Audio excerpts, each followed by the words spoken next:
Hi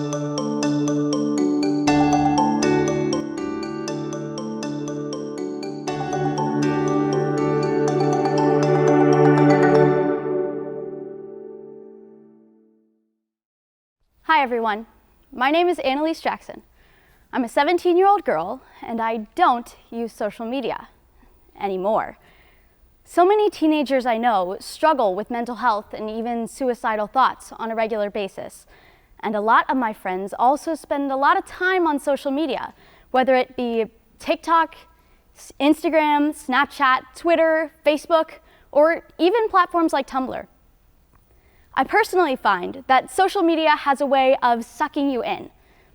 I'll be the first to admit that on multiple occasions, Instagram has captured my attention with a trending video of something like, for example, a boy yodeling in Walmart. And then 2 hours later, I found myself wondering why I'm still sitting in the same spot, listening mindlessly to the Kardashian sisters argue over something that I can't afford. Some of us may have heard of the phrase call-out culture before. This is used to describe the widely acknowledged toxicity of the social environment that we've created online through global platforms like these.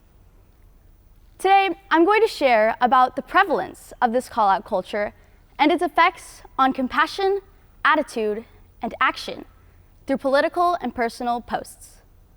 Social media is designed to capture our attention as participants.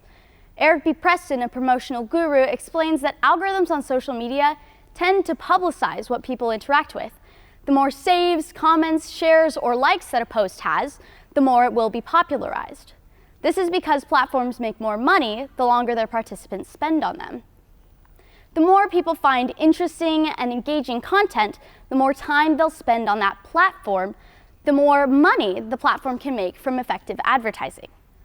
Because social media allows for the exercise of democracy, as users are freely able to criticize the government and their fellow users, it has also been closely linked to politics in America. Platforms like Twitter host politicians and provide opportunities for the average citizen to publicly share their political beliefs on controversial topics, while they can hide behind the security of anonymity, using a screen name and a profile picture. Instagram and Facebook are practically breeding grounds for the future techno-radicals of the mid-2000s who assert every opportunity they can to cancel any celebrity with a skeleton in their closet, or a politician who may have come off as racist or sexist or any of the ists when he made an assumption that came off as either of those things. On social media, if someone feels any particular way, they're largely free to voice their opinion, as long as it's within the censorship guidelines of the platform, but that's a topic for another day. They don't have to have a profile that exposes who they are, so they have security that comes from the lack of public consequences.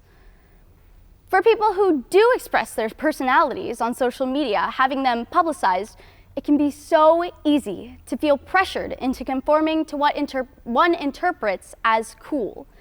This use of social media has created an environment that many consider toxic and/or suffocating. The politics involved in social movements, which teens are highly susceptible to being enticed into participating in, including political rhetoric and especially COVID-19 debates, provoke substantial social media expression that is largely polarized.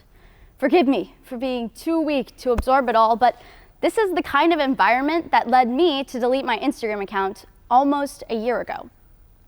The politics were suffocating me, and the personal posts were not much better. The standards for the photos that many teens post on social media expands beyond realistic expectations. I felt the pressure firsthand to dishonestly portray myself as living an exaggerated, glamorous life. I use social media to compare myself to every other person I know and the luxurious lifestyle that they aimed to portray. But lifestyle isn't the only pressuring portrayal on social media. Many girls, and teen girls especially, struggle with mental health conditions that lead to self-deprecation and can also lead to eating disorders.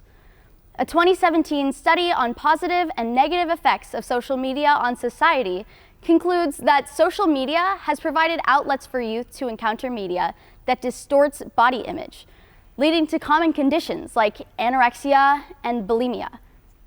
The study suggests that parents monitor teens to help them navigate social media and to feel comfortable discussing the messages that they are absorbing through what they see online.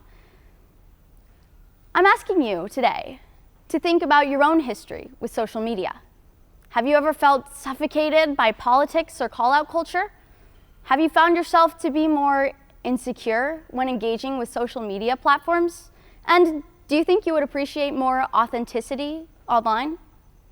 You may be wondering what you can do to change areas of social media and society where you feel that there is room for improvement. Conveniently, I happen to have a couple of suggestions.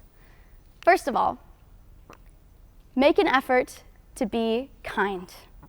I know how cheesy that may sound, but it can be impactful. Each time you choose to genuinely compliment someone, or you choose not to degrade them with an unsolicited comment of criticism, you could be helping someone out. You never know what other people are experiencing in their own personal lives or in their heads.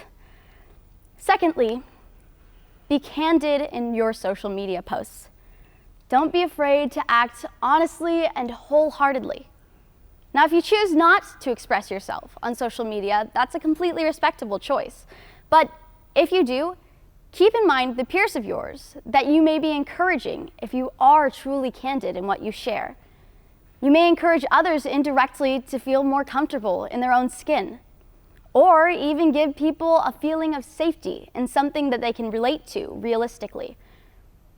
Thirdly, think before you post or read. I'm sure I sound like a parent or an advisor that you might not want to hear for your own independence sake, but it is so important. When you participate in social media, being a cynic can be beneficial to your outlook. It is vital for people to hear multiple sides of a situation in order to form a firm foundation for their opinion. If you're viewing a political story on social media or reading about some celebrity's predicament, be sure to check perhaps an opposite view of the story. This can help you determine why exactly you believe something, or why you shouldn't. In terms of what you post, one method that I've found particularly helpful in making decisions is to use the rule of 10. This rule is a mindset geared toward reflection of the present in the future, encouraging you to wonder if, in 10 seconds, you'll be content or proud or happy with whatever action or statement you made. Then in 10 minutes, or hours, or days. How about in 10 years?